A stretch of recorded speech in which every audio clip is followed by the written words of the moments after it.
Today topic వచ్చేసి EAMCET 2024లో counselling total processing అనేది step by step అనేది నేను ఈ వీడియోలో తెలియజేస్తాను. ఈ వీడియో అయితే చాలామందికి అయితే ఎంసెట్ క్వాలిఫై అయిన తర్వాత ఏం చేయాలో, అంటే కౌన్సిలింగ్ తర్వాత కౌన్సిలింగ్ ఎలా చేసుకోవాలో, వెబ్ ఆప్షన్స్ ఏమేమి పెట్టుకోవాలనేది చాలామంది కన్ఫ్యూజ్ అయితే అవుతుంది అనమాట.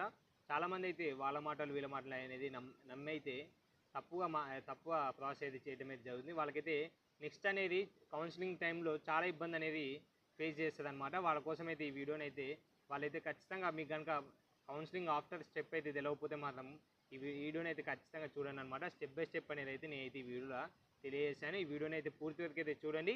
అలాగే మీ ఫ్రెండ్స్కి కూడా ఈ వీడియోని అయితే షేర్ చేయండి అనమాట. వాళ్ళు కూడా ఆఫ్టర్ కౌన్సిలింగ్ ప్రాసెస్ అనేది పూర్తిగా తెలుసుకోవడం అయితే జరుగుతుందన్నమాట. మీ ఫ్రెండ్స్ కూడా ఈ వీడియోని అయితే షేర్ చేయండి అనమాట.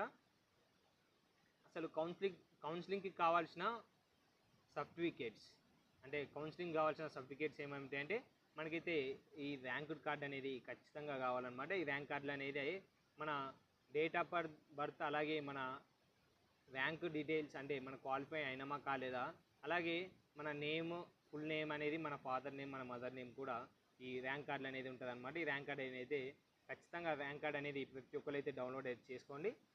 ఇదైతే మన ఇంటర్నెట్లోనే అయితే డౌన్లోడ్ చేసుకోవడానికి అయితే ఛాన్స్ ఉంటుంది అనమాట. డౌన్లోడ్ అయితే ఇంటర్నెట్లో అయితే చేసుకోండి అనమాట.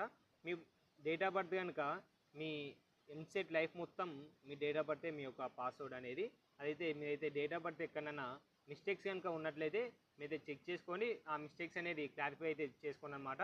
మీ డేట్ ఆఫ్ బర్త్ కనుక ఎంసెట్ ఫుల్ అంటే ఎంసెట్ మొత్తంలో మీ డేట్ ఆఫ్ బర్తే మీ యొక్క పాస్వర్డ్, అలాగే మీ ఆధార్ కార్డ్ అయితే ఖచ్చితంగా కావాలన్నమాట ఎంసెట్ కౌన్సిలింగ్ అనేది. అలాగే క్యాస్ట్ ఇన్కమ్కి అయితే చాలామంది ఇబ్బంది అయితే పడుతుంది అనమాట. ఈ క్యాస్ట్ అనేది ఇన్కమ్ అనేది మన ఎంఆర్ఓ ఆఫీస్లో అయితే మనం అయితే తీసుకుంటాం. ఇదైతే లాస్ట్ ఇయర్ అంటే ఇంటర్లో కనుక మీరు కనుక స్కాలర్షిప్స్ కోసం అయితే ఒక క్యాస్ట్ ఇన్కమ్ అనేది అయితే తీయించుకొని ఉంటారు. అందులో అయితే మీకైతే క్యాస్ట్ అనేది యూజ్ అవుతుంది అనమాట. ఇన్కమ్ అనేది అప్పటి అంటే ఇన్కమ్ అనేది ఇయర్లీ అయితే చేంజ్ అవుతుంది అనమాట. మళ్ళీ ఇన్కమ్ 2024లో తీసుకోవాలన్నమాట. ఈ 2024 కంటే ముందే ఇన్కమ్ అయితే మనకైతే యూజ్ అనేది కాదనమాట. ఈ 2024 ఇన్కమ్ అయితే మనకైతే ఖచ్చితంగా కావాలి.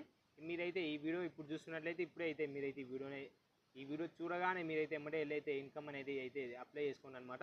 ఈ ఇన్కమ్ అనేది మీకు తీసుకోవడానికైతే ఒక 1 వీక్ అనేది టైం అయితే పడుతుందన్నమాట. అంటే ఎంఆర్ఓ ఆఫీస్లో లేకపోవటం, అలాగే ఎంఆర్ఓ ఆఫీస్లో రష్ ఎక్కువ ఉన్న మీకైతే ఇన్కమ్ అనేది లేట్ అవుతుందన్నమాట. మీరైతే ఇన్కమ్ ప్రాసెస్ అయితే ఇప్పుడైతే మీరైతే తీసుకోండి అనమాట. ఇప్పుడు తీసుకుంటే మీకే చాలా యూజ్ అవుతుందని అయితే నేను తెలియజేస్తాను. అలాగే మీ అయితే ఎస్ఎస్సి మెమో, అలాగే ఫ్రెండ్స్ ఇదైతే మన టెలిగ్రామ్ ఛానల్. దీంట్లో అయితే మనకి ఎంసెట్ ఫుల్ డీటెయిల్స్ అయితే నేనైతే మన ఛానల్లో పోస్ట్ చేస్తున్నా. మీరైతే మన ఛానల్ అయితే ఫాలో అవ్వండి అనమాట. మీకు అయితే ఒక క్లారిఫై అనేది అయితే రావడం అయితే జరుగుతుంది. ప్రతి ఒక్క అప్డేట్ అయితే ఎంసెట్ గురించి మన ఛానల్ అయితే పోస్ట్ చేస్తాను. అందరికంటే ముందైతే పోస్ట్ చేయడానికి అయితే ట్రై చేస్తాను అనమాట. ప్రతి ఒక్కరైతే మన ఛానల్ని అయితే ఫాలో అవ్వండి. ఈ ఛానల్ లింక్ వచ్చేసి అయితే డిస్క్రిప్షన్లో అయితే పేస్ట్ చేస్తాను అనమాట. 1 to 12th స్టడీ సర్టిఫికేట్స్ అయితే ఖచ్చితంగా కావాలన్నమాట. ఖచ్చితంగా 1 to 12th స్టడీ కండక్ట్స్ అయితే యూజ్ అయితే ఈ యొక్క కౌన్సిలింగ్లో అయితే. ఈ counselling next step by step process అయింది. అంటే ఫస్ట్ అయితే కౌన్సిలింగ్ స్టెప్ బై ప్రాసెస్ ఏంటంటే ఫస్ట్ ప్రాసెసింగ్ ఫీ ఆన్లైన్ మన మొబైల్లో అయితే ఇదైతే చేసుకోవచ్చు అనమాట. ఈ ఫీ అనేది మన మొబైల్లో కట్టుకోవచ్చు, లేదంటే మీ ఇంటర్నెట్లో మీ దగ్గరలో ఉన్న ఇంటర్నెట్లో కూడా మీ అయితే ఈ ప్రాసెసింగ్ ఫీ అనేది అయితే చేసుకోవచ్చు అనమాట. ఈ ప్రాసెసింగ్ ఫీ అయిపోగానే ఏమంటే మనకైతే స్లాట్ బుకింగ్ అనే ఆప్షన్ అయితే అడుగుతుంది. ఈ స్లాట్ బుకింగ్ ఆప్షన్ కనుక అంటే ఈ స్లాట్ బుకింగ్ ఆప్షన్ అనేది మన నియర్ బై కాలేజెస్, అంటే మన దగ్గరలో ఉన్న బీటెక్ కాలేజ్ కానీ, అంటే మన దగ్గరలో ఉన్న కాలేజెస్లలో మనకి చూపిస్తుంది అనమాట. మన ఆ లొకేటెడ్లోకి వెళ్ళైతే మన సర్టిఫికేట్స్ అనేది వెరిఫికేషన్ అయితే చేసుకోవాలన్నమాట. ఈ యొక్క అటెండ్ ది సర్టిఫికేట్ వెరిఫికేషన్ అంటే ఆ కాలేజ్ పెట్టుకున్న తర్వాత స్లాట్ బుక్ చేసుకున్న తర్వాత మనకైతే ఒక డేట్ ఒక టైం అనేది గివెన్ చేయడం అయితే జరుగుతుంది అనమాట. మనకు ఒక డేట్ టైం అనేది ఇస్తారు. ఆ డేట్ టైంకి మనమైతే ఆ రోజైతే వెళ్ళి మనమైతే సర్టిఫికేట్ వెరిఫికేషన్ అనేది చేయించుకోవాలన్నమాట. ఆ సర్టిఫికేట్ వెరిఫికేషన్ అయిపోయినాక క్యాండిడేట్ రిజిస్ట్రేషన్ వాళ్ళైతే మనకు ఒక పాస్వర్డ్ అలాగే మనకు ఒక ఐడి అనేది తెలియజేస్తారు. ఆ ఐడి పాస్వర్డ్ ఇవ్వగానే మనమైతే మళ్ళీ మనకైతే కాలేజెస్ అనేది బుక్ అంటే మనకి కాలేజ్ వెబ్ ఆప్షన్స్ అనేది అయితే స్టార్ట్ అవుతాయి అనమాట. ఆ వెబ్ ఆప్షన్స్ స్టార్ట్ కాగానే ఫేజ్ 1, ఫేజ్ 2, ఫేజ్ 3 అలాగే స్పెషల్ ఫేజ్ అని అయితే మనకు ఒక 4 ఫేజ్లు అనేది మనకైతే ఇస్తారు. ఆ 4 ఫేజ్లల్లో మనకైతే ఇష్టమైన మనకు కావాల్సిన కాలేజెస్ అంటే మన ఈ వీడియోలో అయితే లాస్ట్ వీడియోలో అయితే చెక్ చేయండి అనమాట. టాప్ 50 కాలేజెస్ అయితే వీడియో అప్లోడ్ చేశాను. ఆ టాప్ 50 కాలేజ్లో ఏ కాలేజ్ ఫీజు తెచ్చేది ఎలా ఉంది, ఈ కాలేజ్ ఫీకి గవర్నమెంట్ ఎంత ఫీ అలౌటెడ్ చేస్తుంది అనేది నేనైతే తెలియజేసాను అనమాట. మీరైతే ఆ వీడియో కానీ ఒకసారి అయితే చెక్ చేయండి.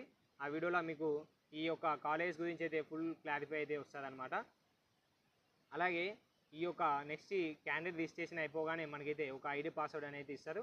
ఐడి పాస్వర్డ్ అయిపోయిన తర్వాత వెబ్ ఆప్షన్స్ అనేది అయితే మనం చూస్ చేసుకోవాలన్నమాట. మనకి ఒక కాలేజ్ అనేది అయితే చూస్ చేసుకోవాలి. ఆ కాలేజ్ రాగానే మనమైతే ఆ కాలేజీలోకి వెళ్ళి మనమైతే వెబ్ ఆప్షన్స్ మన సర్టిఫికేట్స్ అనేది మన ఫీజు ఎంత అలౌట్ చేస్తారు, మన సర్టిఫికేట్స్ అనేది ఆ కాలేజీలో సబ్మిట్ చేస్తే మనకైతే ఈ యొక్క ఆ కాలేజీలో అయితే మన యొక్క సీట్ అనేది అయితే అలౌట్ అవుతుంది అనమాట. మనకైతే ఆ కాలేజ్ నుంచి కాలేజ్ ఎప్పుడైతే స్టార్ట్ అవుతుందో మనమైతే డైలీ ఆ కాలేజ్కి వెళ్ళి అయితే రెగ్యులర్ చేయొచ్చు అనమాట. మీకైతే ఈ వీడియో అయితే అర్థమైనైతే భావిస్తున్నా. అర్థమైనట్లయితే ఒక లైక్ అయితే చేయండి. అలాగే మీకు కనుక ఏమైనా డౌట్లు ఉంటే మాత్రం మీ వీడియో కింద కామెంట్ అయితే చేయండి అనమాట. మీకైతే ఖచ్చితంగా ఆ డౌట్లకైతే నేనైతే రిప్లై ఇవ్వడం అయితే జరుగుతుంది. Thank you Wendell. జై హింద్.